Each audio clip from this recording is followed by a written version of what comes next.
बऱ्याच लोकांना वाटलं की आता काय होणार नाही, पण तुम्ही माझ्यासाठी आणि पक्षासाठी आला, आमच्या सत्कारासाठी आलेला.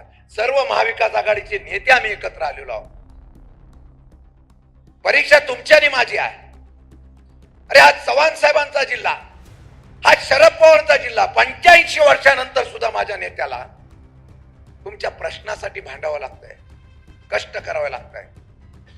तो नेता नसेल ना, तुमची मुंबई सुद्धा तुमच्याकडे राहणार नाही. हे वाद निर्माण केले जातात, धार्मिक वाद, हिंदी भाषिक, मराठी भाषिक, आणि अख्खी मुंबई विकली जाईल. त्या मुंबईवर आपला अधिकार नाही. अरे हा जावळीतला 80% माणूस आमचा मुंबईमध्ये आहे, पण त्यांच्यासाठी घरं नाही. अदानीसाठी पाहिजे तेवढी घरं आणि जागा दिली जाते. ही चीड तुमच्या मनामध्ये आली पाहिजे.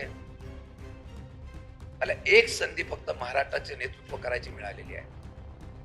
जावलीचा सुपुत्र म्हणून मला एकच सांगायचं आहे, मी फार मोठा नाही, मी बारका आहे. एका माथाडी कामगाराचा मुलगा आहे, त्याचा मला अभिमान आहे. एक विनंती करणार आहे, एकच एक संधी पद येणाऱ्या सगळ्या निवडणुकीमध्ये माझ्या पक्षाला तुम्ही द्या. जावलीचा बदल करून दाखवला नाही तर मी राजकारणात राहणार नाही, हा शब्द तुम्हाला द्या. शिंदे साहेब आगे बढ़ो, शिंदे साहेब आगे बढ़ो. आयुष्यामध्ये मला फार तुम्ही प्रेम दिलं. 16 वर्षानंतर सुद्धा माझ्यासारख्या कार्यकर्त्याला एवढं तुम्ही प्रेम दिलं असेल ना, ही जबाबदारी माझी आहे, आणि या जबाबदारीतून 100% काम करण्याचा मी प्रयत्न करेन.